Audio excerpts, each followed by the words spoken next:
voyez, l'analyse du sujet est la première étape, n'est-ce pas, de cette démarche rigoureuse qu'il faut avoir dans toute entreprise, tout projet, en tout cas, toute démarche, tout fonctionnement de traitement de votre sujet de dissertation. Avant d'aller maintenant dérouler ces compréhensions qu'on a eues dans un cadre, n'est-ce pas, méthodologique, dans une organisation méthodologique, à travers une introduction, un développement et une conclusion. D'accord? Ça, c'est inévitable. Vous ne pouvez pas traiter, vous ne pouvez pas introduire un sujet que vous n'avez pas bien compris. Donc, si vous voulez, cette première phase-là est la phase d'analyse, compréhension du sujet.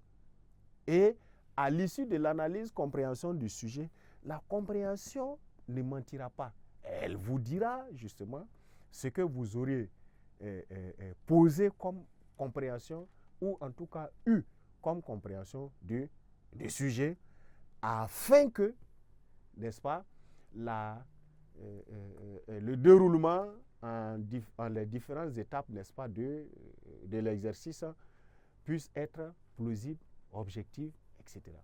Donc, en substance, disserter, s'il s'agissait d'aller pêle-mêle dans tous les sens, on allait pouvoir dire que tout le monde sait disserter.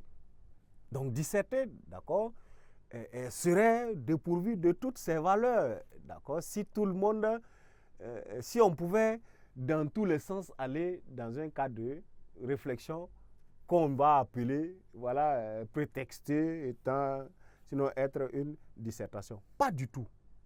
Son organisation est rigoureuse. Sa démarche est rigoureuse. On ne répondra pas à la question de n'importe quelle manière. On procédera par une analyse du sujet et par un traitement du sujet en deux selon une phase méthodologique. Cela dit, à l'analyse du sujet, justement, qu'est-ce qu'on vous demande de faire, qu'est-ce qu'on vous demande d'analyser, n'est-ce pas?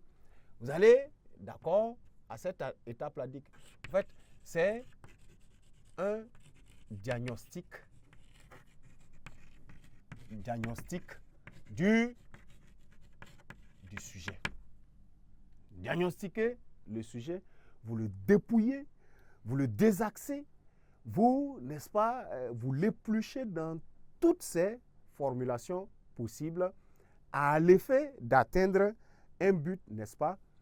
C'est du sujet pour mieux le comprendre,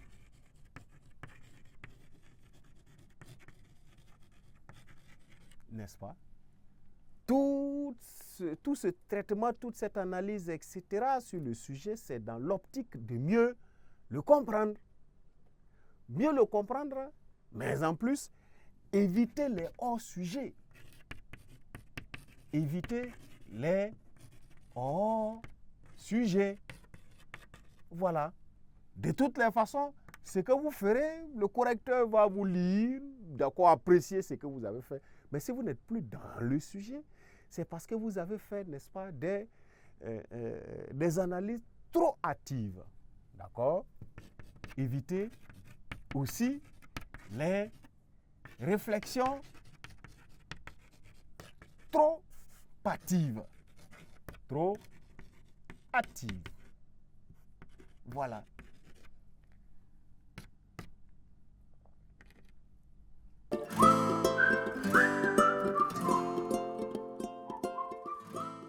À première vue, ce qu'on a senti du sujet, automatiquement, c'est ce qu'on... c'est sur ça qu'on tombe. Attention, les mots, il faut les respecter dans leur manière d'être, dans leur manière de venir, dans leur signification. Un petit mot peut être à la base de la désorientation d'un sujet. Une négation lexicale ou une négation pleine comme ça peut vous envoyer dans le décor. Donc, une formulation, voilà, mal appréhendée, vous envoie, vous bascule à gauche. Or, le sujet voulait justement qu'on parte d'abord à droite.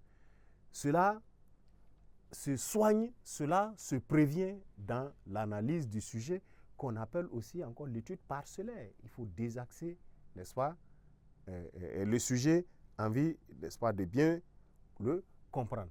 Si, voilà, c'est un diagnostic qui vise ces objectifs, qu'est-ce qu'il faut justement faire à ce niveau? Il faut, pour cela, d'accord, dans un premier temps, définir contextuellement,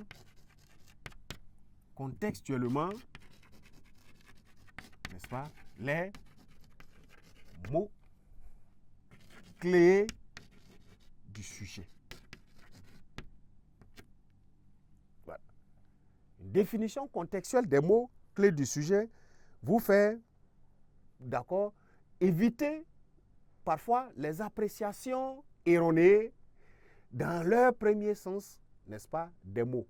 Parce que de toutes les façons, en français, ça c'est une réalité. La polysémie existe, l'homophonie existe et les confusions qui existent sont une panoplie, de sorte que si un sujet, dans sa première intention, tombe entre vos mains, ou bien tombe entre vos mains et vous en faites une première appréciation de première intention ainsi, il y a des risques parfois de rater la compréhension correcte qu'il devrait avoir. Donc, on prendra les mots l'un après l'autre ou les ensembles de mots les uns après les autres afin de mieux les expliquer contextuellement par nos propres mots. Il ne s'agit pas, il faut alors définir par nos propres mots. Que dire des candidats qui iront alors souffrir avec la recherche des mots dans leur sens propre? Ce n'est pas de ça qu'il s'agit. Il s'agit de définir dans nos propres compréhensions. Celui qui, dans un sujet tel que le lecteur est un voyageur statique, veut lire le mot lecteur. Parfois, en fonction de votre travail, mais vous pouvez vous tromper sur le lecteur. Quelqu'un qui travaille dans les multimédias, ce qu'il appelle un lecteur n'est pas quelqu'un qui travaille dans une bibliothèque ou bien un amateur de livres qu'il va dire un lecteur. Voilà. Un appareil peut être appelé chez eux un lecteur parce que ça permet de lire des supports multimédia qui comprennent des sons, même pas des livres. Bref. Donc, c'est dans la compréhension contextuelle et aussi à travers ses propres mots qu'on va, d'accord, partir à la définition des différents mots.